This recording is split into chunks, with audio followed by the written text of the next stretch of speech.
I'm Jennifer Sanasi, you're watching News 24 Live. Well, as always, I'm joined in studio by Food 24's wine expert, Kathy Marston, and she's going to introduce us to the Fleur de Cap Sauvignon Blanc for Wine Wednesday. Yeah, hi, how are you? Good, how are you? Very good, there's wine, I'm always excited. I know, wine, me too. Yeah. Wednesday is the best day. It is, indeed, because absolutely. It has a hashtag and wine involved. And we're coming up to the weekend. So yeah, so tonight I thought we'd, or today rather, I thought we'd have the Sauvignon Blanc from Fleur de Cap. Okay. And Fleur de Cap is a very well-known brand in South Africa.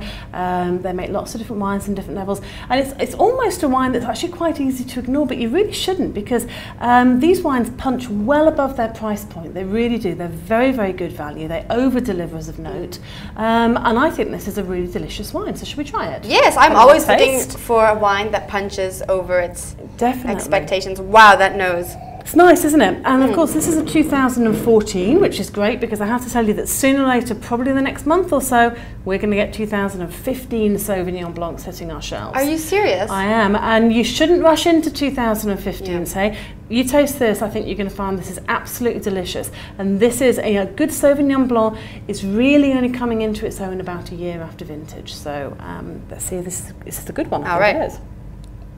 Ooh. Very refreshing and light, almost. It is. It's not a light wine. It's it's got a normal amount of alcohol. But what's nice about it in that year that it's been in the bottle is that the acidity, which at the beginning of the year can be really sort of like tiger kind of thing, and then after a year in bottle, it's just sort of calmed itself down a little bit and softened. So it's still there, but it's not quite as aggressive as it used to be. So this is a beautiful drinking wine, really lovely, fresh, zesty, and very, very tangy. And I see that they sent you some salt as well. Yes, so which is quite exciting. Fleur de Cap is actually doing a whole salt pairing with many of their wines. Now, before we get into the salt, I actually want you to talk us through some of the flavors that we're tasting with this wine. I'm getting an awful lot of green gooseberries, and people often say they get gooseberries on a Sauvignon Blanc.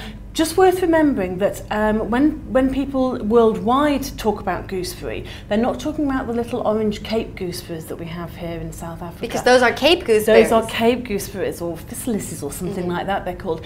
And this has got very much the English gooseberry. If you go and Google it and have a look, it's a little green, hairy, tart thing, which is absolutely delicious and very, very sort of crisp and limey and fresh and zesty. And that's really what this wine is all about. So lots of liveliness and fruitiness. Yeah. Well, perfect for summer, and we've obviously paired it with a salty recipe to stick with the salt and wine theme. Yeah. And we've paired it with the fish baked in a salt and herb crust. Now, how are these flavors going to complement the flavors in the salt and herb crusted fish? I think that you've got this lovely acidity on this wine, and if you bake a fish in this way, so you're actually covering it with a salt crust, which means that it stays very, very moist inside, and that lovely acidity, particularly if you get quite a meaty, rich fish, it's going to cut that through and just balance it out very, very nicely. If you put some lemons in there, you can actually bake some lemons in the crust as well, and some limes and things as well, and I think that's going to carry through the fish, and that's going to match the wine too. Well, this sounds like a perfect pairing for a summer's evening. Yeah.